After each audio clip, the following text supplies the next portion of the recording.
जय श्री कृष्णा। राधे राधे दोस्तों आज की इस वीडियो में आप सुनेंगे मंगला गौरी व्रत कथा।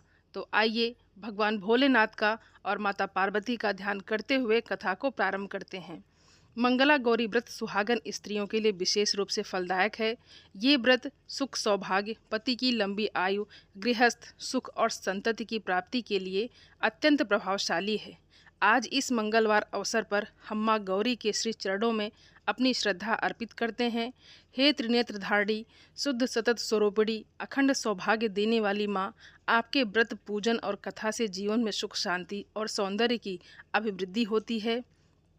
हे माँ, यदि कभी भी हमारे मन, वचन या कर्म से कोई त्रुटि हो जाए तो क्षमा करें। हे भोलेनाथ, आपकी अर्धांगिनी के इस पावन व्रत में आपकी कृपा भी आवश्यक है। मंगला गौरी व्रत की कथा न केवल धार्मिक परंपरा है, बल्कि ये नारी शक्ति, विश्वास और त्याग का प्रतीक भी है। इस कथा का श्रवण करने से जीवन में आ रही सभी बाधाएं दूर होती हैं और मन में शांति का वास होता है। तो आइए कथा को सुनते हैं। बहुत समय पहले की बात है। धर्मपाल नाम का एक राजा था। जैसा उसका नाम था वैसा ही उसका काम था। वो बहुत ही विद्वान था। उसकी प्रजा बहुत सुखी और संपन्न थी। राजा अपनी प्रजा से बहुत प्रेम करते थे और अपनी प्रजा का संतान की भांति पालन पोषण भी करते थे। प्रजा भी राजा से बहुत खुश थी और उनका बहुत सम्मान करती थी। उनके राज्य में किसी भी तरह की कोई परेशानी नहीं थी। सभी लोग सुखी और संपन्न थे। राजा कभी भी किसी को किसी भी चीज़ की कमी नहीं होने देते थे। फिर भी उनकी एक बहुत बड़ी कमी थी कि उनके कोई संतान नहीं थी। संतान नहीं होने के कारण राजा और रानी दोनों बहुत दुखी रहते थे। राजा शिव पार्वती की पूजा करते थे और रोज़ भगवान शिव के मंदिर में जाते, भगवान शिव की आराधना करते। एक दिन पार्वती देवी ने उनकी भक्ति भाव को देखकर भगवान भोलेनाथ से कहा कि ये कितनी श्रद्धा से आपकी पूजा करते हैं, आप इन्हें संतान का आशीर्वाद क्यों नहीं देते। ये सुनकर भगवान भोलेनाथ ने कहा कि मैं भी इनकी भक्ति और पूजा से बहुत प्रसन्न हूँ, लेकिन मैं क्या करूँ। इसके भाग्य में संतान का योग तो है, लेकिन इसकी संतान केवल 16 वर्ष तक ही जीवित रह सकती है। माता पार्वती बार बार आग्रह करने लगी तो भगवान भोलेनाथ ने उसे संतान प्राप्ति का आशीर्वाद भी दे दिया। ये सारी बातें राजा सुन रहा था। 9 महीने के बाद राजा के घर में एक सुंदर पुत्र ने जन्म लिया। राजा उस पुत्र को देखकर ना तो खुश हुआ और ना ही दुखी हुआ, क्योंकि वो जानता था कि उसका पुत्र केवल 16 वर्ष तक ही जीवित रहेगा। कुछ दिनों बाद बालक का नामकरण संस्कार हुआ तो बालक का नाम चिरायु रखा गया। धीरे धीरे दिन बीतते रहे और चिरायु बड़ा होता रहा। जैसे जैसे चिरायु की उम्र बढ़ रही थी, वैसे वैसे राजा को भी चिंता हो रही थी, क्योंकि उन्हें तो पता था कि उनका पुत्र केवल 16 वर्ष की आयु तक ही जीवित रहेगा। एक दिन राजा के दरबार में एक बड़े पहुँचे हुए पंडित जी आए। राजा ने उनका खूब आदर सत्कार किया। राजा के द्वारा किए गए आदर सत्कार से पंडित जी बहुत खुश हुए और उन्होंने राजा से कहा कि हे राजन, आपके इस आदर सत्कार से मैं बहुत प्रसन्न हूँ, लेकिन आप मुझे कुछ उदास और चिंतित दिखाई देते हैं, क्या बात है। पंडित जी के इस तरह पूछने पर राजा ने अपनी आप बीती उन्हें सारी बता दी। तब पंडित जी ने कहा कि हे राजन, आप चिंता ना करें, आप अपने पुत्र का विवाह एक ऐसी कन्या से करें जो सर्वगुण संपन्न हो और उस कन्या को सौभाग्यवती रहने का शुभ आशीर्वाद भी मिला हो। अगर उस कन्या को सुहागिन रहने का आशीर्वाद प्राप्त होगा तो तुम्हारे पुत्र की आयु खुद ब खुद बढ़ जाएगी। ये सुनकर तो राजा बहुत खुश हुआ और राजा ने अपने बेटे के लिए ऐसे ही लड़की की तलाश शुरू कर दी। राजा को पता चला कि दूसरे राज्य की राजकुमारी है, उसे सुहागिन होने का आशीर्वाद मिला है। तो राजा ने अपने बेटे का विवाह प्रस्ताव भेजा। दूसरे राज्य का राजा इस विवाह प्रस्ताव को देखकर बहुत ही खुश हुआ और उसने विवाह के लिए अपनी सहमति दे दी। इस तरह राजा ने अपने पुत्र चिरायु का विवाह दूसरे राज्य की राजकुमारी के साथ करवा दिया, जिसे सदा सुहागन रहने का वरदान प्राप्त था। और जिस कन्या के साथ चिरायु का विवाह हुआ, वो कन्या मंगला गौरी का व्रत करती थी। उसे माँ मंगला गौरी का आशीर्वाद प्राप्त था, जिसके प्रभाव से चिरायु के ऊपर काल मृत्यु का जोगी साया था वो समाप्त हो गया और उसकी आयु 100 वर्ष की आयु हो गई। अब राजा और रानी अपने पुत्र और पुत्रवधू के साथ सुख से रहने लगे। इस तरह जो कोई भी मंगला गौरी का व्रत रखता है, उसकी सभी मनोकामनाएं माँ मंगला गौरी की कृपा से, माता पार्वती की कृपा से पूरी हो जाती है और सुहागन स्त्रियों को पति की लंबी आयु का आशीर्वाद मिलता है और कुंवारी कन्याओं को मनपसंद वर की प्राप्ति होती है। बोलिए भगवान भोलेनाथ की जय, माता पार्वती की जय। दोस्तों आइए अब सुनते हैं मंगला गौरी व्रत की दूसरी कथा। बहुत समय पहले की बात है। किसी गांव में शांता अपनी बेटी प्रिया के साथ रहती थी। शांता के पति का स्वर्गवास हो चुका था। शांता गांव के एक सेठ के घर में काम करके अपना गुजारा करती थी। प्रिया जब बड़ी हुई तो शांता को उसके विवाह की चिंता होने लगी।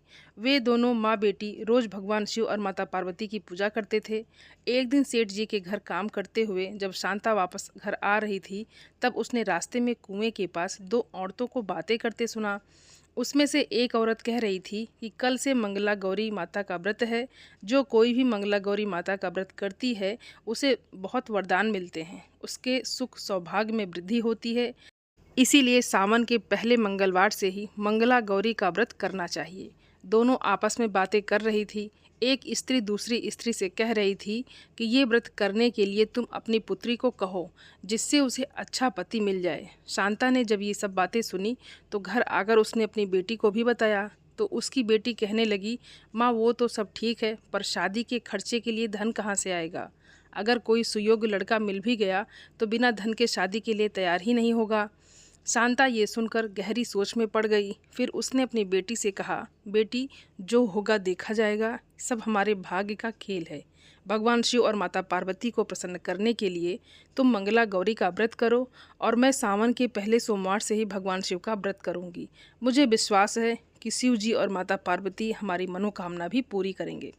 अपनी माँ की बातें सुनकर प्रिया ने सावन के पहले मंगलवार से ही मंगला गौरी का व्रत करना शुरू कर दिया। एक दिन शांता काम करने के लिए सेठ जी के घर गई और काम करके जब वो घर से वापस आ रही थी तो रास्ते में एक पीपल के पेड़ के पास से गुजरी तो उसे ज़ोर ज़ोर से किसी के रोने की आवाज़ सुनाई दी। उसने देखा कि एक बुढ़िया माई है, पेड़ के पास बैठी हुई रो रही हैं। शांता के मन में बहुत इंसानियत थी, वो बहुत नेक दिल थी। बुढ़िया माई के पास गई और उन्हें चुप कराया और कहने लगी कि आप क्यों रो रही हैं। तब बुढ़िया माई ज़ोर ज़ोर से रोते हुए कहने लगी, ये जो पीपल का पेड़ है ये पेड़ नहीं, मेरा बेटा है। अब तो शांता एकदम हैरान रह गई, भला पेड़ बेटा कैसे हो सकता है। तब बुढ़िया माई कहने लगी कि मेरा लड़का लकड़ी बेचकर धन कमाता था। एक दिन वो एक पेड़ पर चढ़कर लकड़ी काट रहा था, तभी एक डाल उसी पेड़ के नीचे बैठे ऋषि के ऊपर गिर पड़ी। तब ऋषि को क्रोध आ गया और क्रोध में आकर उन्होंने मेरे बेटे को श्राप दे दिया और वो यहाँ पर पीपल का पेड़ बन गया। उसी रात मेरा बेटा रोता हुआ मेरे सपने में आया और मुझे सारी बात बताई। मैं तुरंत भागी भागी उस ऋषि के पास गई और अपना श्राप वापस लेने के लिए उनसे प्रार्थना करने लगी। और तब वो कहने लगे कि मैं अपना श्राप तो वापस नहीं ले सकता, लेकिन अगर कोई कन्या इस पेड़ से विवाह करे तो उसके पुण्य कर्मों के फल से ये वापस इंसान बन सकता है, पर उस कन्या के सारे पुण्य चले जाएंगे, जिस कारण वो लड़की कुरूप और बीमार हो जाएगी और 1 वर्ष के बाद ही उसकी मृत्यु भी हो जाएगी। अब बुढ़िया माई कहने लगी, तुम ही बताओ ऐसी कौन सी कन्या होगी जो मेरी इस बात को सुनकर शादी करने को तैयार होगी। अब ये बात तो सही थी कि ऐसे में तो कोई भी तैयार नहीं होगा। शांता ने अपनी तरफ से कोशिश करके बुढ़िया माई को चुप कराया और वहाँ से अपने घर चली आई। घर आकर उसने सारी बातें अपनी बेटी को बताई तो उसकी बेटी कहने लगी, माँ मैं उस पेड़ से विवाह करने को तैयार हूँ, अपने सारे पुण्य भी देने को तैयार हूँ। शांता कहने लगी, नहीं नहीं, ऐसा कैसे हो सकता है, ऐसा करने से 1 साल में ही तुम्हारी मृत्यु हो जाएगी। नहीं, मैं तुम्हें ऐसा नहीं करने दूंगी।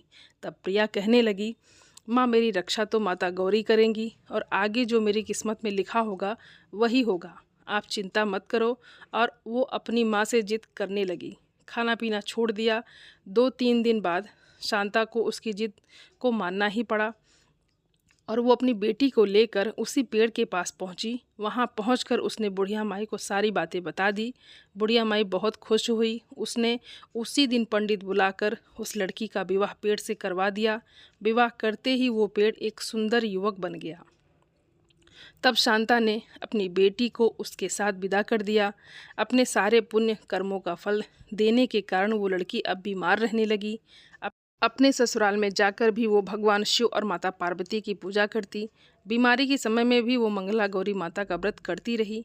1 महीने बाद उसके चारों व्रत पूरे हुए, पर तब तक वो बहुत कमज़ोर हो गई थी। उसे पता था कि अब उसकी मृत्यु निश्चित है।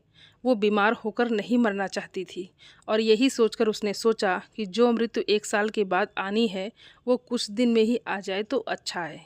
इसीलिए उसने अन्न जल छोड़ दिया और शिव पार्वती की तपस्या शुरू कर दी। एक रात को वो ओम नमः शिवाय का जाप कर रही थी। उसी समय माता पार्वती उसके सामने प्रकट हुई, उसे दर्शन दिए और कहा, बेटी, सारे कष्टों और चिंताओं को छोड़ दो। तुम अपने सारे पुण्य अपने पति को दे चुकी हो और तुमने उसे श्राप मुक्त कराया है। तुम्हारी सच्ची भक्ति ने मेरा मन जीत लिया है। मैं तुम्हें अखंड सौभाग्यवती होने का वरदान देती हूँ। अब से तुम्हारे और तुम्हारे परिवार पर सदा मेरी कृपा बनी रहेगी। और इतना कहकर माता पार्वती वहाँ से अंतर्ध्यान हो गई। उनके जाने के बाद प्रिया पहले के जैसी रूपवती हो गई। माँ मंगला गौरी का व्रत करने से सभी स्त्रियों को सुहाग की प्राप्ति होती है। हे माँ मंगला गौरी, व्रत करने वाली स्त्रियों के सुहाग की रक्षा करना, कुंवारी कन्याओं को योग्य वर देना। बोलिए मंगला गौरी माता की जय, भगवान भोलेनाथ की जय।